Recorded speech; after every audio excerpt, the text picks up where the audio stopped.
Hi everybody, this is May Sim and I am a professional astrologer. So one of the interesting things about my profession is the first reaction when people know that you're an astrologer, they go, oh, astrologer, are you a fortune teller? Right, so this video is titled The Problem with Fortune Telling because there are a lot of problems with fortune telling. Okay, so first of all, what seems to be the convention? Let's talk about what usually happens when people associate astrology with fortune telling. You get an image of you sort of sitting with an astrologer and they tell the story of your life. From the moment you were born until the moment you die, assuming they can tell when you die, it would make for a great Hollywood movie. But you see, one of my biggest issues here is how useful is that? You see, most of the time when somebody comes to you in a consultation, they are already alive, right? And I'm assuming you've been born and you're not dead yet. So you, in the context of, the beginning of your life to the end, you're somewhere in the middle, okay? And so let's just say if you're 25 when you go and see an astrologer, how useful is it to know that you're going to lose your job at 56? You see, first of all, there's nothing that the 25-year-old can do about it. And the second is that you have no context at all about, what exactly is going on when you lose your job when you're 56. Did you even like your job? How much money are you making? It's just, there is just no context at all. So one of the things that I definitely do not do and I've never done is a whole life reading, because most of the time what I'm saying makes no sense, whatever, to my client. So now the other issue that we have with astrology is, let's just say if you come to see me for a consultation and I tell you about an event, maybe you'll be traveling, I say, oh, you're having a trip, let's just say you're having a trip in November, and it's not news to you because then you planned it. You're like, yeah, I know, I'm going on a trip in November, and okay, so that wasn't very useful. I told you something you already knew about yourself. But let's just say you didn't know that you were going on a trip in November, and I said, well, you go on a trip in November, and you'd be like, oh, really? That's interesting because I don't know if I'm going on a trip in November. So what happens after the consultation is that the client lies in wait to see, am I really going on a trip in November? And let's just say your astrologer is pretty good, and by October, it's like the situation shows up and hey, in November, you go on a trip, just like she said. And you're like, oh my God, she's good, she was accurate about this. But you see, then again, how useful is that? So the outcome that you got out of it was that it was a validation for your astrologer, but for you, it does absolutely nothing for you. All it came out was like, she's good. That's all you got out of it, okay? So that's one problem with astrological prediction. Now, the other way in which it's not useful is that people ask me, let's just say if we've discovered something terrible is going to happen, does knowing beforehand allow us to change the outcome? Right? Can we change the outcome? Now, entire astrology industries have been built on this. Let's just say if you knew you were going to lose your job in September, there are many astrologers who could capitalize on that fear factor. It's like, oh my God, I'm going to lose my job. What can I do about it? And it creates an opening for somebody to say, well, you could buy a crystal, or you could buy a wooden horse that you would put in the southwest corner of your house in the hope that it could potentially keep your job and that you wouldn't lose it. So it's a way of avoiding a negative outcome. But you see, here's the thing. Now, if you could avoid a negative outcome, does that make the prediction wrong? So you see, there are so many philosophical discussions that come out of it that has a lot of people be in two minds about astrology. Okay, so let's just say if I were to tell you, no, you can't change the outcome. No matter what you do, you're going to lose your job in September. And then what am I telling my client is that you should accept that you are going to lose your job and then just let it happen, because then everything happens for a reason, right? Okay, so then the thing is, but May, you have all these views about astrology, but then apparently you do it in consultation, and we've checked your website and you actually teach it in your school. So if you don't like prediction, why are you even an astrologer in the first place? Right, now that's a very good question which I'm going to answer here. You see, when somebody comes for a consultation, there's usually something that's bothering them. And there is something I would like to take this opportunity to explain to people about my understanding about time and life from 16 years of doing astrological consultations. Now, if this is the present and you are facing a problem right now, let's just say you think that you might be losing your job for whatever reason. Consider that whatever's happening right now is a product of the past.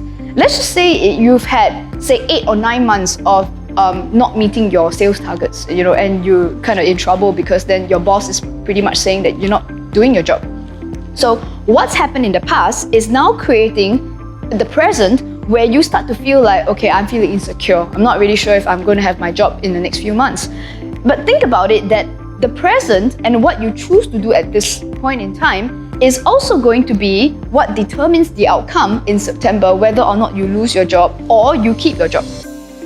Okay, let's say that. So one of the things that I help my clients to do is that we center on the present right now.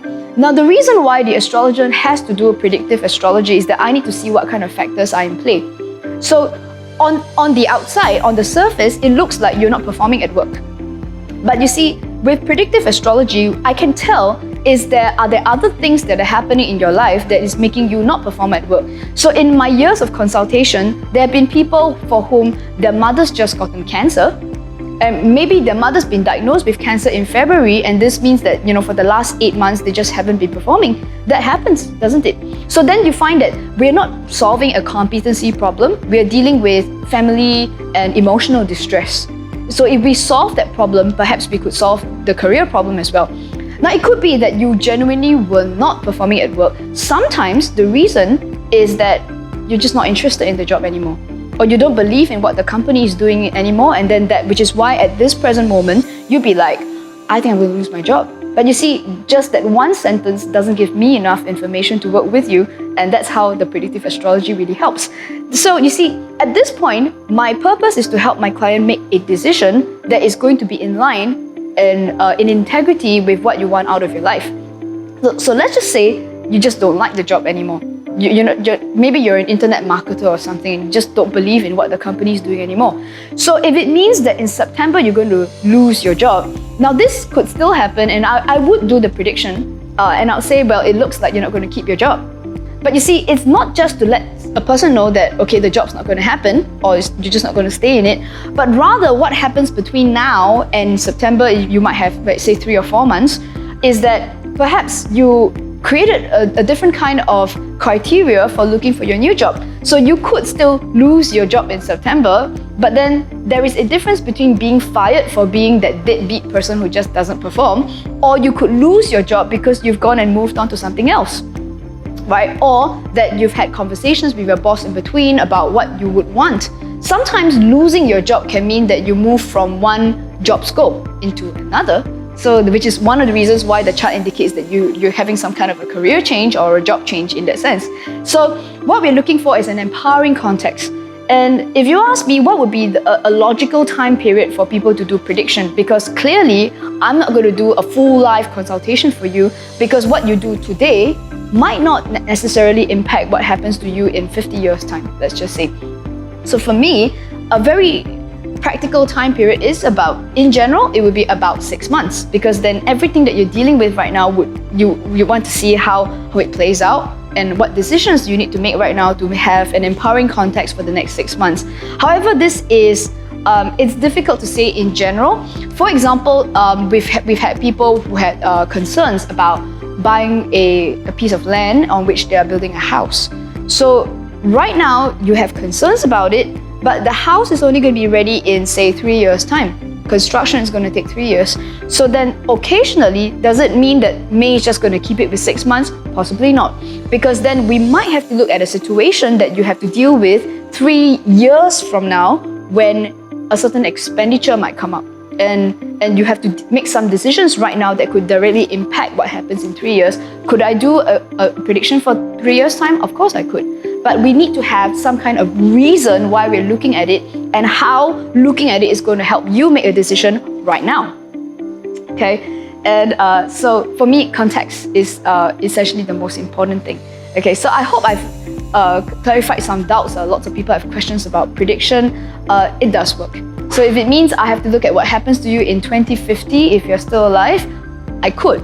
But you see, the question here is, how is your astrologer being of help to you.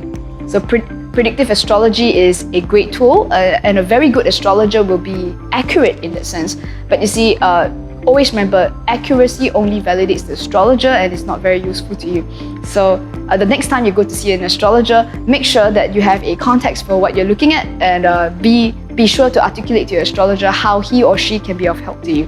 So I hope this has been educational.